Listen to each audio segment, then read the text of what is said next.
अस्सलाम दोस्तों, आउं Veer ji Kohli, special assistant to chief minister for human rights department. असांजी डिपार्टमेंट हिकिड़ो कंप्लेंट सेल स्टार्ट कयो आहे जंहिंजो नंबर आहे 0800000011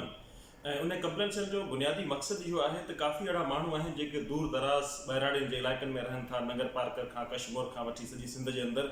या कराची शहर जे अंदरि बि मुख़्तलिफ़ यूनिवर्सिटीज़ जे अंदरि, किथे फैक्ट्रीज़ जे अंदरि जिते बि इंसानी हक़नि जी ख़िलाफ़ वर्ज़ी थिए थी, वायलेशन थिए थी, त घणा अहिड़ा माण्हू हूंदा आहिनि जिन वटि टाइम न हूंदो आहे, जिन वटि किथे पहुचण जे लाइ शिकायत खणी वञण जे लाइ ऑफिसिस ताईं या लॉ एनफोर्समेंट एजेंसीज़ ताईं थाणनि ताईं वञण जे लाइ हुन वटि टाइम न आहे या फैसिलिटी सहूलियत न आहे। त अहिड़ा कई माण्हू आहिनि जेके उहे वायलेशन जेका इंसानी हक़नि जी ख़िलाफ़ वर्ज़ी थिए थी उहे या त बर्दाश्त था कनि या मजबूरी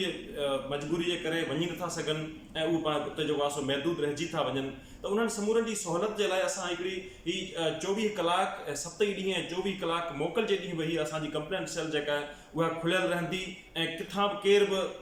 जंहिंसां इंसानी हक़नि जी ख़िलाफ़ वर्ज़ी थींदी, जंहिंसां ज़्यादती थींदी, उहो कॉल कंदो। त ॿिनि क़िस्मनि जो असां 2 कैटेगरियूं रखियूं आहिनि। हिकिड़ी उहा कॉल आहे, हिकिड़ी उहा वायलेशन आहे जंहिं ते फौरी तौर ते एक्शन खणण जी ज़रूरत आहे। हिकिड़ो माण्हू बीठो आहे, कंहिं घर में का न्याणी आहे, का औरत आहे जंहिंसां डोमेस्टिक वायलेंस घरेलू तशद्दुद पियो थिए ऐं उहो ओॾी महिल कॉल थी करे त असां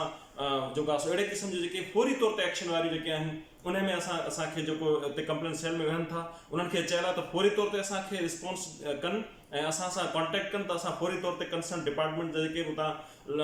इदारा आहिनि उन्हनि सां ॻाल्हाए सघूं त उहो क्विक रिस्पॉन्स हूंदो। ऐं ॿिया वरी जेके नॉर्मल शिकायतूं आहिनि, कंहिंजे ज़मीन जा मामला आहिनि, कंहिंजे पाड़े जो मसइलो आहे या ॿिए को इंतज़ामिया कंहिंखे तंग पई करे या इंतज़ामिया जेका असां जेके रूल्स आहिनि उनजी वायलेशन पई करे, अहिड़े क़िस्म जे जेके इशूज़ आहिनि उन में पोइ वरी असांजो तरीक़ेकार ईंदो आहे त असां जेका जीअं शिकायतूं जमा थींदियूं आहिनि रोज़ु शाम जो 5 वॻे असांजी ऑफिस ते पहुची वेंदियूं आहिनि ऐं उनखां पोइ ऑफिशियली असां लेटर लिखंदा आहियूं जेको ॿिए ॾींहुं पहुची वेंदा आहिनि। 2-3 ॾींहंनि जे अंदरि सॼो असां उनखे।